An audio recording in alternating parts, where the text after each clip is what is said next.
I didn't fail because I wasn't good enough. I failed because I didn't know when to stop. As a D1 athlete, I bought into the idea that more was always better. More training, more reps, more hours, no rest, no excuses. Until my first throw of my first college track meet.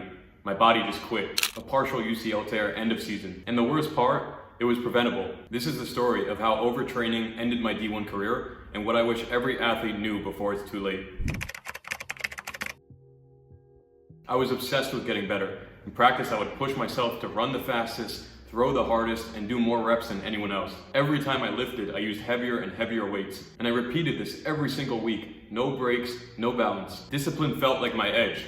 If I could outwork everyone, then I'd win. I tracked everything. My sleep, my meals, my workouts, my recovery. I was proud of how hard I was going. I didn't see it as overtraining. I saw it as commitment. But slowly, little things started to change. After every week, my elbow started to ache a little bit more than the last one. I only thought it was sore. I'd push through it the next week until I could rest over the weekend, because that's what athletes do, right? They push through. Then it got worse, but I kept training because I didn't want to be the guy who needed to take a day off. I didn't tell my coach because I never had elbow problems.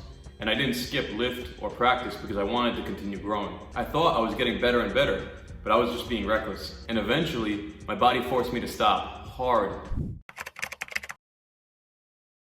It was my first meet of my first season after walking onto a D1 track and field program. I was amped up to throw a personal best right out of the gate, but made sure that I warmed up well to prepare my body for the big first throw. I completed my warm-up throws, they felt great, they flew farther than usual. This was my moment to make a statement. The official called my name to throw, I stepped onto the runway, rolled into my run-through, transitioned into my crossovers, catapulted myself into my final block, and launched the javelin. As the javelin flew, I felt a sharp pain in my elbow. I figured it was just something minor, and I threw a 1 meter personal best anyways, so I was off to a great start. But the pain didn't go away. The official called my name again. I threw my second throw and watched the javelin fly for what would be my last throw in competition forever. I extended my elbow after the throw and felt worse pain than before. I got an MRI. The verdict?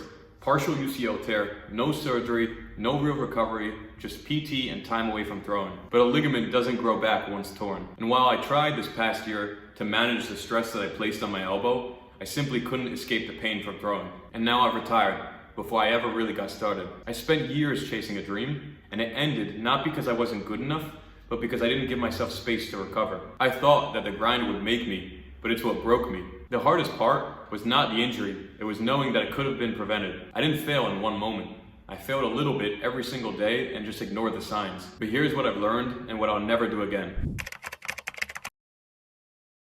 After the injury, I had to reflect on what happened. And the truth that I found in reflection is that this failure taught me more than any win ever could. Here's what I've learned since walking away. First, more is not always better. Progress is not about grinding until you break. It's about balancing intensity and recovery, trusting the process and the rest. Second, pain is a message, not a weakness. I thought that discomfort and pain were feelings to push through. They aren't. They're your body telling you that something's off. Listen early or deal with it later. Third, if you fail, simply move on to the next pursuit. The Monday after my last week as a D1 athlete, I ran 4 miles, conditioning myself for whatever athletic accomplishment I seek to pursue next. Then on Tuesday, I ran 5 miles, and the following day after that, I ran another 3 miles. What does this show you? That you can't just lay down and die after you fail. You gotta get back on your feet, learn from what went wrong, look towards your next goal, and then get back to work. So if you're an athlete, or just someone chasing something big, I hope my story makes you pause.